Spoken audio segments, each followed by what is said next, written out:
예수께서 마귀에게 시험 받으셨죠. 그리고 나서 갈릴리로 가셨습니다. 갈릴리의 여러 곳 회당에서 가르치시다가 이제 고향 나사렛 동네에도 이르게 되셨는데요. 안식일에 늘 하던 대로 그곳 회당에서도 말씀을 전하셨습니다. 우리가 지난 주일에 살핀 것처럼 이제 율법이 낭독된 다음에 선지자 이사야의 두루마리를 받아다가 그것을 펼쳐서 읽으셨는데요. 이사야서의 맨 뒷부분 66장 중에서 61장에 해당되는 그 내용을 읽었습니다. 어떤 내용이었습니까? 이사야가 바라본 장차 메시아가 오셔서 선포할 희년에 관한 말씀이셨어요. 그 글을 읽고 나서 예수님 뭐라고 하셨습니까? 이 글이 오늘 너희 귀에 응하였느니라 하셨습니다. 자, 희년의 가치를 한 단어로 표현하면 회복이라고 했습니다. 각 지파, 이스라엘의 각 지파와 각 가문이 본래 분배받은 땅이 있었는데요. 그 처음 상태, 그 땅의 소유권을 되찾는 것입니다. 이런저런 거래가 이루어지고 또 소유권이 바뀔 수 있지만 희년이 되면 원래의 소유권을 되찾는 것입니다. 그리고 이제는 자기 땅을 경작해서 거기서 나온 소산으로 자신의 삶과 산업을 일궈가는 거죠. 그러니까 오늘날로 말하면요, 우리가 오늘날 흔히 쓰는 표현으로 하면 소위 이 기득권을 청산하는 거예요. 물론 쌓은 부가 있기도 하겠지만 고대 사회, 농업 사회에서는 땅이 가장 큰 산업의 근간이기 때문에요. 땅이 다 되돌려지게 되면 기득권이 나중에 추가된 기득권이 청산이 되는 것입니다. 그래서 최소한의 기본 자산을 가지고서 모두가 자신의 삶을 새롭게 시작하는 거죠. 굉장히 정의로운 법입니다. 자, 그 법이 보여주는 것처럼 가난한 사람의 궁핍이 해결되는 것이 삶에서 굉장히 중요합니다. 눈먼 사람이 있다면 눈을 떠서 보게 되고 또 육체의 질병 있다면 거기서 놓여나서 건강하게 되는 것 대단히 소중하죠. 더러는 신분의 결박이 있을 수 있고 또 사회적인 억압이 있을 수도 있는데요. 그런 모든 그 얽매임에서 풀려나고 놓여나는 것 역시 중요합니다. 그런 것들을 결코 무시할 수 없어요. 삶의 소중한 부분입니다. 그러나 우리가 그 한계를 분명히 알고 인정해야 된다고 했습니다. 경제적인 빈곤, 또 육체의 질병, 사회적인 속박의 문제가 해결되는 게 중요하지만 그런 문제들이 해결된다고 해서 죄와 사망 권세에 묶인 그리고 생명을 잃을 수밖에 없는 인생의 근본 문제는 결코 해결되지 않는다는 사실이죠. 결국 가난한 인생을 벗을 수가 없습니다. 메시아께서는 우리의 인생이 그 죄로 인해서 상실한 영원한 생명을 되찾아 주시는 주님이십니다. 그냥 사회적인 억압 정도가 아니라 죽음의 권세로부터 인생을 풀어 해방시켜 주시고요. 우리 영혼의 궁핍과 눈먼 상태에서 우리를 벗어나게 해주시는 구원의 주님이십니다. 하나님의 아들이 사람 돼서 이 세상에 오신 뜻이 바로 이것입니다. 그래서 예수님께서 이사야가 예언했던 그 은혜의 해가 응하였다고 선포하신 것입니다. 주 예수님 안에서 진정한 희년이 선포되고 성취되는 것입니다. 주 예수님께서 우리를 바로 참 그 희년의 은혜 안에 두신다는 사실입니다. 그 은혜를 알고 그 부요함과 빛과 자유를 복으로 누리는 여러분들이기를 바랍니다. 예수님께서 그 말씀을 회당에서 선포하셨을 때요, 그곳 사람들의 반응이 어떠했는지 보십시오. 22절 보시죠. 자, 그들이 다 그를 증언하고 그 입으로 나온 바 은혜로운 말을 놀랍게 여겨 이르되 이 사람이 요셉의 아들이 아니냐 하죠. 이 증언한다는 표현이요, 칭찬한다는 뜻을 가지고 있는 말입니다. 그러니까 회당의 청중이 예수의 말씀을 듣고 긍정적으로 반응한 거죠. 칭찬했습니다. 그런데 끝에 덧붙여진 말이 뭡니까? 이 사람이 요셉의 아들이 아니냐 하죠. 이 말 뜻을 쉽게 해석해 보면요, 저 사람 별 볼 일 없는 집안 사람인데, 목수, 저 동네 목수 요셉의 아들이잖아. 우리가 홀리게 때도 봤던 것 같은데, 뭐 그런 식의 반응입니다. 그리고 그 동생이 누구고 또 그 누이도 누군데, 특별할 것이 없는, 별 볼 일 없는 집안 사람이라는 것입니다. 그래, 이런 말들로 예수를 깎아내리는 대화가 나누어지는 상황입니다. 감탄했었거든요. 그런데 감탄이 평범함으로 바뀌고요, 이제 그 평범함이 평가절하로 뒤바뀌는 상황입니다. 이런 그들에게 예수께서 어떤 말씀을 하시는지 23절과 24절을 보십시오. 제가 읽습니다. 예수께서 그들에게 이르시되 너희가 반드시 의사야 너 자신을 고치라 하는 속담을 인용하여 내게 말하기를 우리가 들은 바 가버나움에 행한 일을 네 고향 여기서도 행하라 하리라. 또 이르시되 내가 진실로 너에게 이르노니 선지자가 고향에서는 환영을 받는 자가 없느니라. 어려운 속담 아니거든요. 네가 훌륭한 의사면 너 자신을 먼저 고쳐봐 라는 뭐 그런 말 흔히 할 수 있죠. 입증해 보라는 거예요. 너 자신을 입증해 봐 라고 할 거다. 그러니까 무슨 말입니까? 거기 보면 우리가 들은 바 가버나움에 행한 일을 네 고향 여기서도 행하라 이 말을 한다고 하잖아요.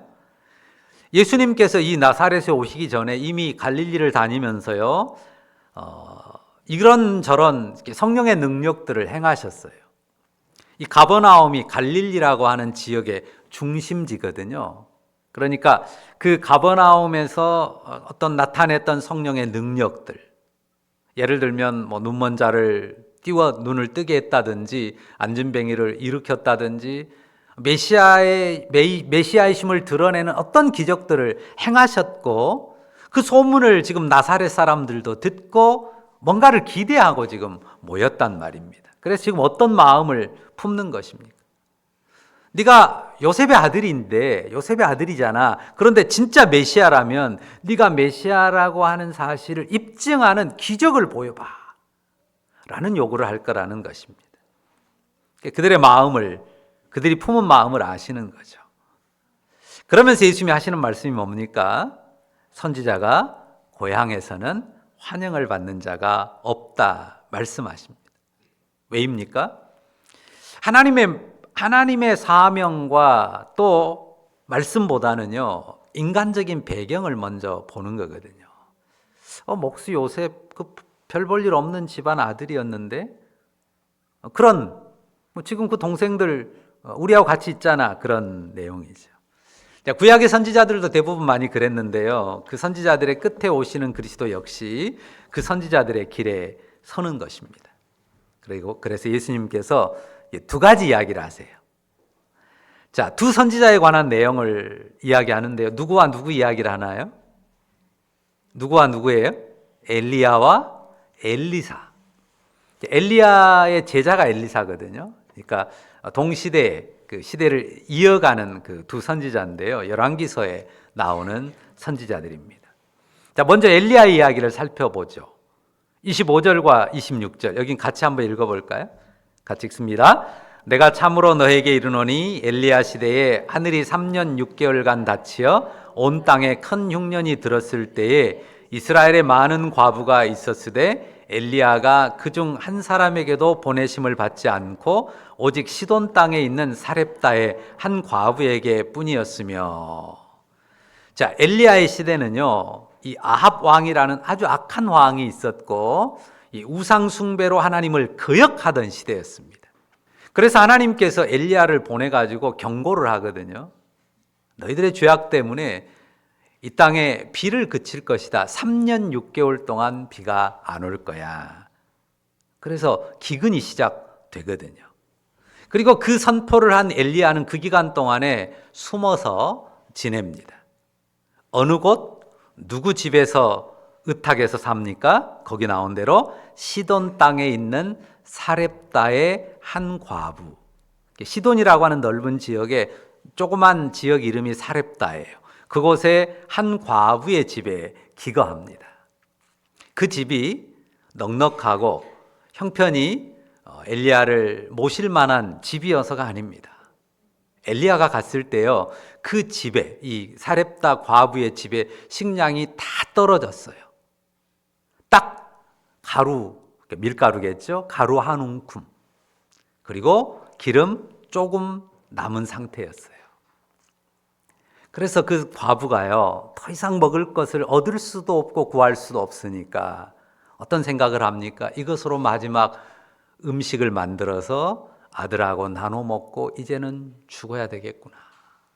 이제는 죽음을 기다리는 수밖에 없겠구나. 그런 상태였어요. 근데 엘리야 선지자가 그 집에 오거든요. 그래, 여러 가지 사연이 있는데 어쨌든 엘리야가 와서 그 집에 머무는 동안에 그 딱 한 끼 요리할 것밖에 없었던 그 가루가 그 통에서 그치질 않습니다. 그리고 딱 한 번 음식에 쓸 만큼밖에 없었던 기름이 떨어지질 않아요. 얼마 동안요? 3년 6개월 동안. 그 기적이 이 사렙다 과부의 집에서 경험된 거예요. 자, 이스라엘 땅에 과부가 한둘이었겠습니까? 그런데 이 엘리야 선지자를 모시면서 그 기적을 경험한 사람은 딱 한 사람, 사렙다의 과부였다는 겁니다. 자, 그리고 그 다음 엘리사 이야기를 볼까요? 27절도 같이 읽어보죠. 같이 읽습니다. 또 선지자 엘리사 때에 이스라엘에 많은 나병 환자가 있었으되 그 중에 한 사람도 깨끗함을 얻지 못하고 오직 수리아 사람 나아만 뿐이었느니라. 이 나아만 사람 이름이에요. 수리아, 오늘날도 시리아란 나라가 있잖아요. 그곳입니다. 시리아의 장수였어요. 근데 이 사람이 오늘날로 말하면 뭐 국방장관 같은 그런 대단한 인물이었어요. 그러니까 나병 환자임에도 불구하고 옛날 같으면 다 격리시킬 그런 사람이잖아요. 얼마나 충신이고 얼마나 대단한 공신이었으면 나병 환자임에도 불구하고 황제가 군대 장관으로 자기 옆에 모셔서게 하겠습니까? 그렇지만 그가 엄청난 명예를 가지고 있고 부를 가지고 있고 권력을 가지고 있지만 이 나병은 나을 수가 없는 거예요. 그게 큰 슬픔이잖아요. 부도 가졌고 지위도 가졌고 참 대단한 위치에 있지만 그 몸에 문드러져 가는 나병은 고칠 수가 없단 말이죠. 근데 이스라엘에서 흘러온 어느 한 여종의 이야기를 통해서 엘리사라는 선지자가 있다. 그에게 가면 나을 수 있을 것이다. 하나님의 은혜를 입을 수 있을 것이라는 말을 듣고 이제 엘리사 선지자를 찾아왔거든요.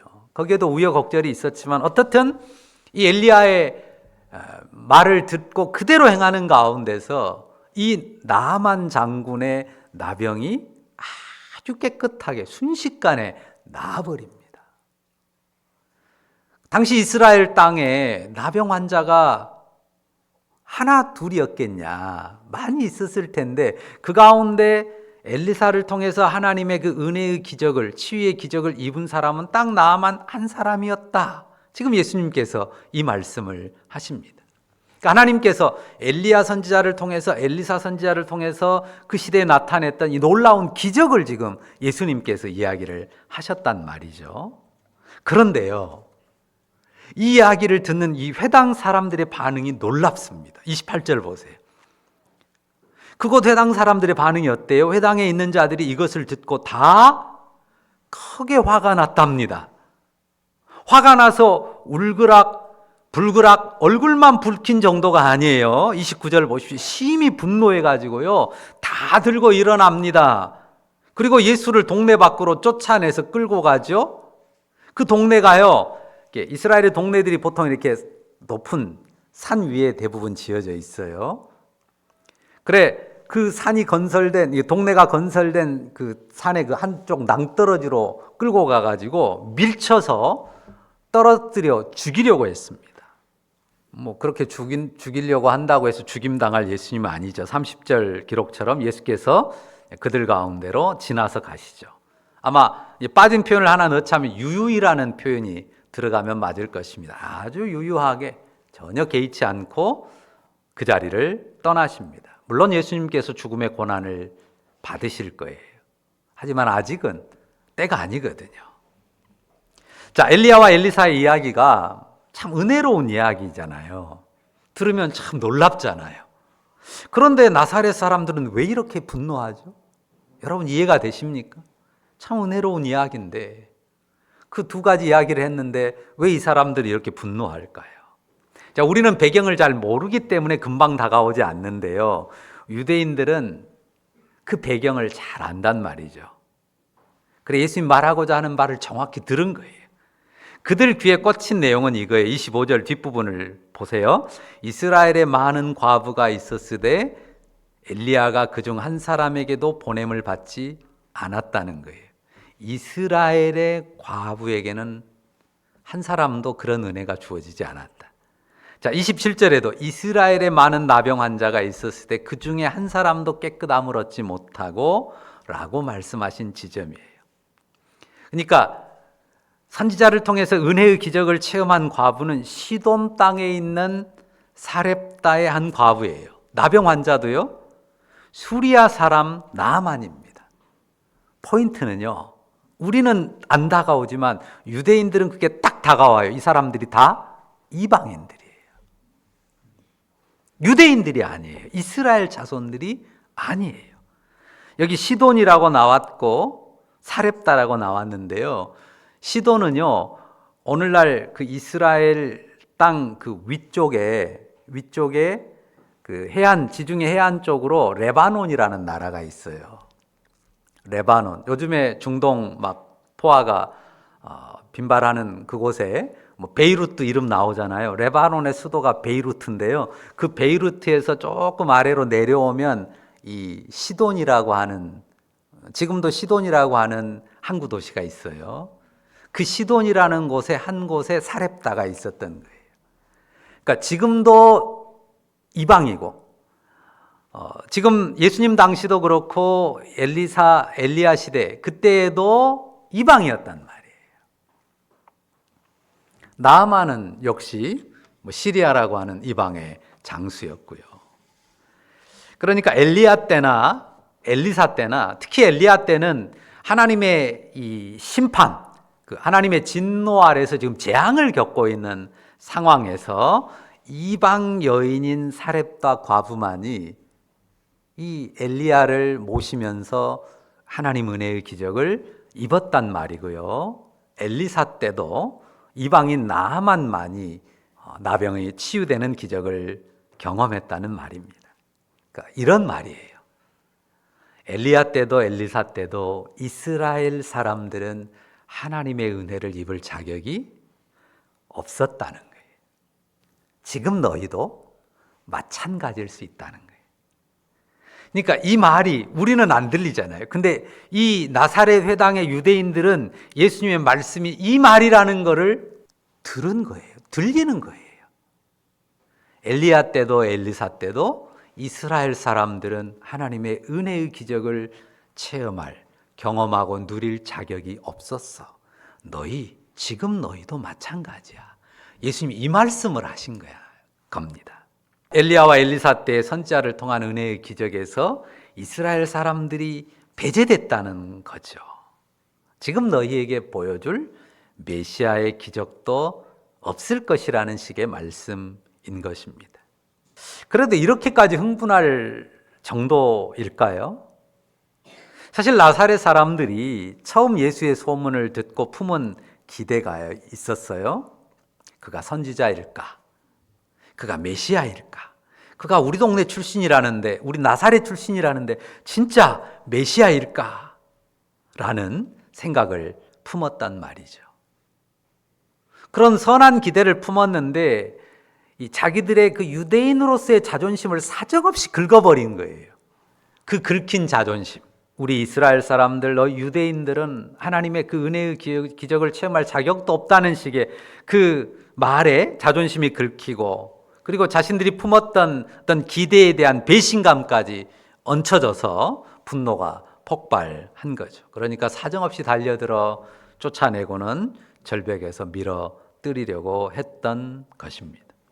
오늘 제목에 도발이라는 표현을 썼잖아요. 뭐라고 썼나요? 은혜의 도발이라 그랬어요. 자, 우리가 앞에 지난주 말씀을 들었어요. 예수님께서 선지자 이사야를 통해서 메시아가 가져올 그 회복의 날을 선포하셨단 말이죠. 어떤 해였습니까? 주의 은혜의 해예요. 주의 은혜의 해. 그리고 그 주의 은혜의 해, 바로 그 희년의 성취자이며 그가 희년의 선포자일 뿐만 아니라 성취자이심을 분명히 말씀하셨어요. 그런데 지금 여기에서 예수님이 말씀하시는 바가 뭐냐면요, 그 은혜에 대해서 반드시 알아야 될 소중한 한 가지 면을 알려주시는 것입니다. 아주 단순한 내용인데요, 분명 은혜는 값없이 주어집니다. 하지만 그냥 주어지는 게 아닙니다.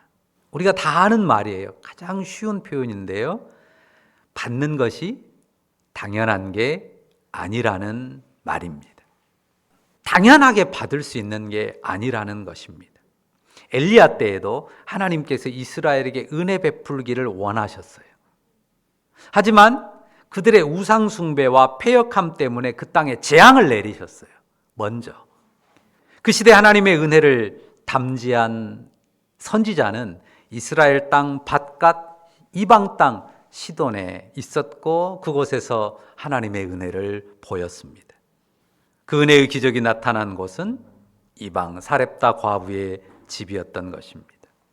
회당에 모인 나사렛 사람들은 예수님의 이 말씀을 모욕으로 느꼈어요. 왜요? 우리는 하나님의 택함 받은 백성이고 구원의 백성이라고 믿고 있기 때문이에요. 우리에게 성전이 있고 거룩한 율법이 있고, 그 거룩한 율법을 안식일마다 우리가 이렇게 낭독하고 하나님을 경외하고 섬기는데, 그렇게 살아가고 있는데, 그런 우리에게 우리는 전혀 은혜 받지 못할 백성이라는 식의 말이 우리를 모욕하는 말이라고 생각한 것입니다. 그러니까 좀 심하게 말하면 역시 예수란 사람은 근본 없는 거짓 선지자니까 죽어 마땅해 하고 그렇게 밀어 떨어뜨리려고 한 것입니다. 짧게 말씀드립니다. 복음을 믿는 우리가 언제든지 기억할 내용입니다. 복음은 은혜예요. 그렇지만 복음은 가볍게 온다고 생각하면 안 됩니다. 복음이 우리를 도발합니다. 복음의 은혜는 당연한 게 아니에요. 이스라엘이 그러했던 것처럼 우리도 당연히 받을 자격이 충분한 인생이라고 생각해서는 큰일 납니다. 이스라엘 사람들은 자기들은 아브라함의 언약 안에서 당연히 구원의 은혜를 받은 택한 백성이라고 확정했어요. 그리고 그게 아니라고 하는 것을 받아들일 수가 없었어요. 그러니까 이렇게 분노했던 거예요. 그런데 복음의 은혜는 물론 아무에게나 주어지고 값없이 주어지지만요, 분명히 알아야 될 건 뭡니까? 받을 자격이 충분한 인생은 아니라는 사실이에요. 죄의 저주 아래 사망의 사슬에 묶여 눈먼 인생이에요. 죄의 저주 아래 사망의 사슬에 묶인 눈먼 인생입니다. 누가요? 이스라엘이 그렇고 또한 우리도 마찬가지입니다. 정죄를 선포하고 심판을 선언하면 전혀 할 말이 없는 가난하고 힘없는 인생이라는 말입니다. 이 사실을 인정하지 않거나 이 사실을 도외시하고 교만한 마음을 품으면 오히려 복음을 대적하고 주님께 맞서는 어리석은 자리에 서게 됩니다. 우리가 도발하는 복음 앞에 겸손히 서야 해요. 그리고 우리를 도발하는 그 복음의 도리 앞에 겸손하게 서면요, 그 복음의 은혜를 우리가 더 풍성히 누립니다. 자격 없는 우리에게 값없이 부어주시는 그 놀라운 은혜이기 때문에요. 그 복음의 신비를, 그 복음의 역사를 우리의 삶에서 더 풍성하고 놀라운 은혜로 누리는 것입니다. 이 복음 앞에 더욱 진실하게 자신을 세우고 겸손하게 살아가는 우리 모두이기를 간절히 바라고 축원합니다. 기도하십시다. 감사합니다. 가난하고 헐벗고 눈먼 그 죄와 사망의 권세 그 사슬에 묶인 정말 초라한 인생이었는데 그런 우리에게 은혜의 복음, 그 희년의 회복의 복음을 선포해 주시고 그 은혜 안에 있게 하셨으니 감사합니다. 그 은혜가 당연한 것처럼 여기는 어리석음이 우리 가운데 없게 하옵소서. 정죄하면 아무 할 말이 없는 그런 우리인 것을 더욱 진실하게 인정하고 겸손하게 하나님 앞에 서면서 그 복음의 은혜를 더 놀랍도록 풍성하게 누리며 살아가는 우리가 되게 하여 주옵소서. 아버지여, 복음의 도발 앞에서 어리석게 거역하는 교만이 우리 가운데 제하여지게 하여 주옵소서. 주님이 그 놀라운 은혜 안에서 우리를 더욱 새롭게 하실 줄 믿고 감사를 드립니다. 예수님의 이름으로 기도합니다. 아멘.